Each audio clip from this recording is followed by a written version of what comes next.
Hello and welcome to Big Friendly Grub. I hope you and especially you are doing well today. And today's video is a bit of a continuation on from last week, because last week we headed on over to the US of A, metaphorically speaking anyway, because I don't have the money to go over to the US of A. But what we did do is we made a hearty classic American's Texan chili, and we also made homemade cornbread to go with it. And if you haven't watched that video, I suggest you go and do it now and then come back and watch this video, because today we are making a classic American dessert in the form of pecan pie, and I absolutely adore pecan pie. I can't remember when I first had it. I can't remember whether I had it in like an American style restaurant over here, or perhaps I might even have had it when I first went over to America, like it's quite a while ago, probably about 15 years or so ago. I went to New Mexico. I might have well had pecan pie there. I can't remember, but I do know that I adore pecan pie. And it's quite weird because pecans aren't really a nut that I would go out and have by themselves. I'd never really think, I have a hankering for pecans or pecans or however you want to pronounce them, but they're not something I generally eat by themselves. But chuck them into a pecan pie, I'm all over them. So I'm really excited to show you how to make a pecan pie, because it's a classic American dessert. Everyone seems to love it, and that's for a good reason, because it's absolutely fantastic. So I'm going to show you how to make it, and one of the best things about it is it's easy as, well, pie. So let's get started. Right, to get started with our pecan pie or pecan pie, or however you want to say it, we are going to need a pie dish or a tart case or whatever you want, whatever you have to hand, that's what you're going to need. In my case, I've got a tart case, and it is about 10 inches, 12 inches, I can't remember. What's a couple of inches between friends? You're going to need something like this to put your pie in. So we're going to need one of these, and we're going to need some shortcrust pastry, which I have already made in advance. But if you haven't already made some in advance, you can most definitely pick up some shortcrust pastry from the supermarket. There's absolutely nothing wrong with it. I prefer to make mine at home when I've got time. But if you don't have time, or you're a bit worried about making pastry, then it's absolutely fine. You don't have to. Just pick some up from the supermarket. If you are interested in knowing how to make shortcrust pastry, then go back and watch my bakewell tart video, in which I will show you how to make this from scratch. And what we're going to need to do is we're going to need to roll this out probably to a couple of centimeters thickness, so it will line our tart case nicely. So I'm going to move this out of the way, pop that down, just going to do a dusting of flour down here, underneath here, and I've got my nice big hefty marble rolling pin here, which I use for most of my stuff, and I'm going to start rolling this out. I've had this sat out for about a good 15 minutes so far, so it makes it a little bit easier to roll out. If you try and roll it out straight from the fridge, it will be entirely too hard. You'll probably end up with quite a lot of cracking.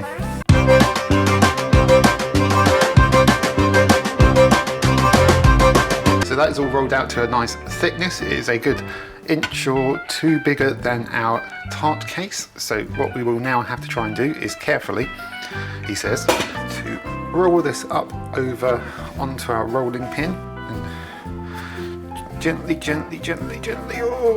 roll this over. So you're going to want to carefully line this, get into all the corners, just take it easy, no need to rush it.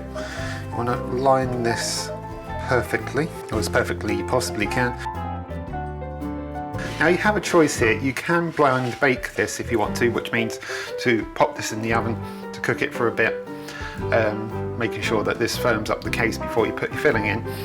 I'm not going to do that, because I'm going to give this probably a longer cook, a little bit lower temperature, longer cook, so hopefully that should cook the pie case as well as the filling at the same time. So I've got that all over my tart case, and I'm quite happy with that. So just need to get off this excess, which we can do easily by just doing this, popping this over, roll it across, make a big noise, and just go around like this, and there you go, all done. Throw it around as well if you want. Purely optional, I like to do that. And that is our tart case. So what I'm going to do is give it a little prick in the bottom all the way around, and I'm just going to pop this into the fridge and let it chill while we make our pie filling. So let's get on with that. Now to make our pie filling is very, very simple. You're just going to need a saucepan, pop it onto some scales, and we're going to add in 225 grams of dark brown sugar here. There we go, 225 grams. And we're going to need 50 grams of butter. And we want 175 grams of golden syrup. I think the Americans usually use something like corn syrup or something like that. We don't get that over here, but what we're going to use instead is some golden syrup. So 175 grams of this. I'm using the nice squeezy bottle one, roughly 175 grams. Whoa, just smash up my kitchen while I'm here. Now you could just use 250 grams of golden syrup, but what I like to do is I like to add in 75 grams, they're both the same, of maple syrup, which I suppose gives it a bit more of a Canadian twist, but I won't tell if you won't, because I just love the flavour you get from maple syrup and it just adds to it. Now we just need to get this onto the hob over a low heat so we can melt this all together. So I've popped my pan with my golden syrup, going all Sean Connery there. My golden syrup, my maple syrup, my butter and my sugar over a medium heat, and I'm just going to let this slowly melt. Don't need to agitate it too much. Don't want to agitate your food, it will just agitate your back. I'm just going to let this melt down together until it becomes one with the universe, and then we can get this mixed in with our eggs, which is what's going to give us our lift and set when we cook our pie filling. Say lift, I mean like raise, you know, it's gonna hoof, hoof, hoof. I don't know what's going on this afternoon. I seem to have lost complete control of my vocabulary. You know what I mean. The eggs will help the filling rise and set. So that's our syrups, our sugar and butter all melted together. You see it's nice and glossy and smooth. Literally only took like 2 or 3 minutes. So it doesn't take very long at all. Now all we need to do is pop this to one side for about 10 minutes to cool down while we go and prepare our eggs, because if we pop this straight into our eggs, the heat will cause the egg to scramble and you will just get scrambled egg pecan pie, which doesn't sound very nice at all. So off to one side with you. So I'm just cracking 3 eggs into a good sized bowl. Don't need to see me crack all 3 eggs because it's quite straightforward really. Hopefully you can crack an egg after, well at least after watching a couple of my videos. Even if you get some shell in there, it's not too hard to get out. There's a few tips and tricks for that. Then we're just going to whisk these up until they're completely and utterly combined. So those are all nicely combined, and once it's cool we can get our syrupy mixture into here. Right, our mixture has had a good 10 minutes to cool down, so I am just going to get this in with our eggs. Going to get a spatula action going in on there. If there is a bit left in the pan, then you can always save that for yourself as a treat. Right, that is as much of that I'm going to get out there. Then we're going to just mix this all in together so it's all completely combined. Keep stirring and stirring until that egg and syrup mixture is all completely combined. So there's our mixture for our filling, and now all that's left to do is to bring it all together with our pie casing, the pecans and this filling. So let's get on with that, shall we? Right, now we can get on with the construction of our pie. I've got my pie casing, tart casing out of the fridge. What we need now is pecans, the star of the show. So we have got here 300 grams of pecans, plenty of pecans. What I'm going to get on with doing is just constructing these or placing these into our pie. I was actually about to just start arranging these, and then I realised they take ages, so I'm just going to do this. Try and get those fairly evenly distributed into our pie. Hopefully once we get our liquid into here, it should bring it up just to under the top of our tart casing. So I'm going to start getting this in all over our pecans. Try and get it over every single one. Don't leave a dry nut in the house.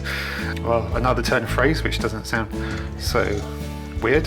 Oh, there we go. That looks just about right to me. I'm just going to give it a good old shaker.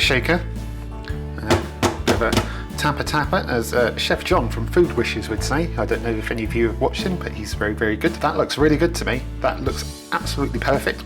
So we are now going to get this into the oven. So I've got my oven set at 180 degrees. I've just popped my pecan pie into there onto a baking sheet, which I've had heating up. That will allow the base to cook better. And I'm just going to give this 40 minutes at 180 degrees. I'll pop the conversions for that temperature into the YouTube description and onto my recipe, as I always do. Everything you can find in the YouTube description below, including the ingredients. And we're just going to give that 40 minutes, 180 degrees, and come back then. Right, it has been roughly around 40 minutes since I put in the pecan pie, so I think this is probably about ready to come out. Oh, hello. Look at that. That is pretty much spot on. That looks pretty good to me. So this is going to have to now go and cool down, unfortunately, before we can have a proper look at it. I am going to go put this to one side, put it on a cooling rack, allow it to cool down in the tin, and then we can take it out of the tin and have a proper look at it.